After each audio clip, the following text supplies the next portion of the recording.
Hello, I'm Roger from the MSC Mission Office, and we are coming to you with Mission Alive, because the mission is alive.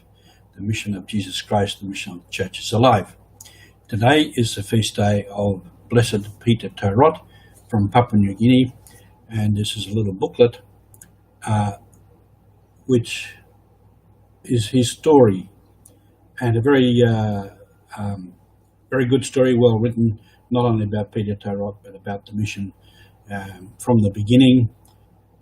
So many things in that book.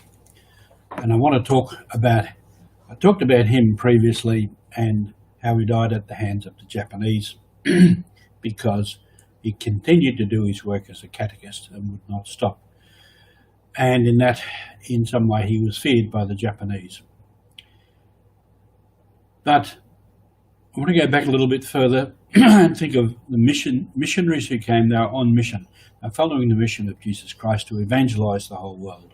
So the missionaries arrive in this very remote place, coming from France, very different people, very different culture, very different religious beliefs. And the missionaries set out to evangelize them. This began in 1883.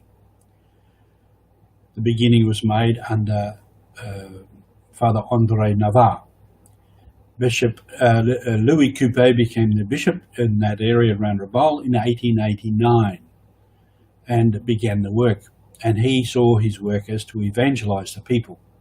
Now, to evangelize a person, or to convert a person to follow Jesus Christ, is not such a difficult matter. But to convert, to evangelize a whole people is something different. And it requires becoming very close to the people, understanding their mentality, their culture, their beliefs. And this is what Bishop Coupé and his missionaries, the priest brothers, sisters, set out to do. He came to understand that, and was his view, that unless one part of the people, one group of the people, entered deeply into Christian life, then that conversion would not take place. For this, he founded a group of sisters called the Daughters of Mary Immaculate, the FMI sisters, who are still in throughout Papua New Guinea, to take them deeper into the faith, so that this group of people then became an influence on everyone else. And those sisters worked out in many of the villages, along with the other missionary sisters.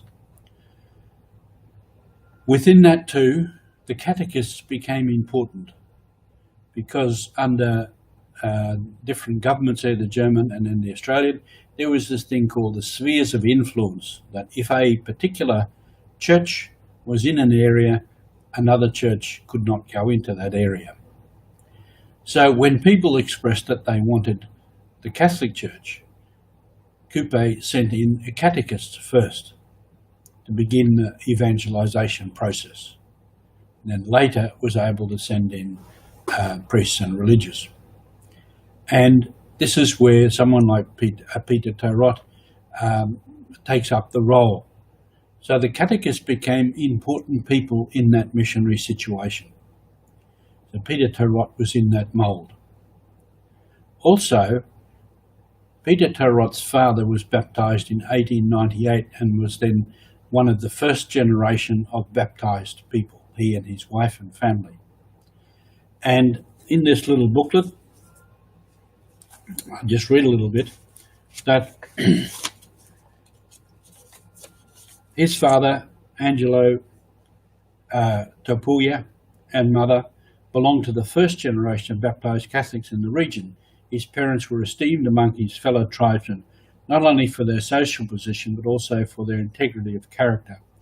Angelo, his father, was a chief, or a big man in the village, and had standing, but not only because of that position, but because of his character.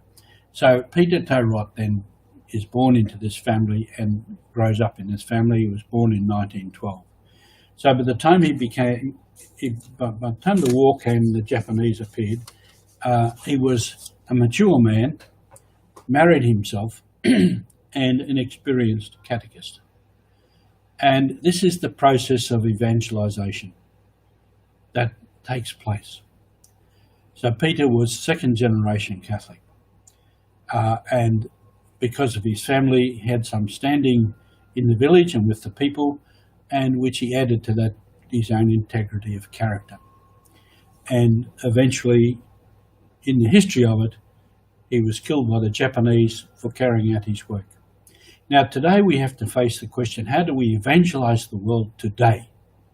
This is a very different culture. And every other culture in the world is influenced by this, what we don't refer to now as Western culture, but modern culture.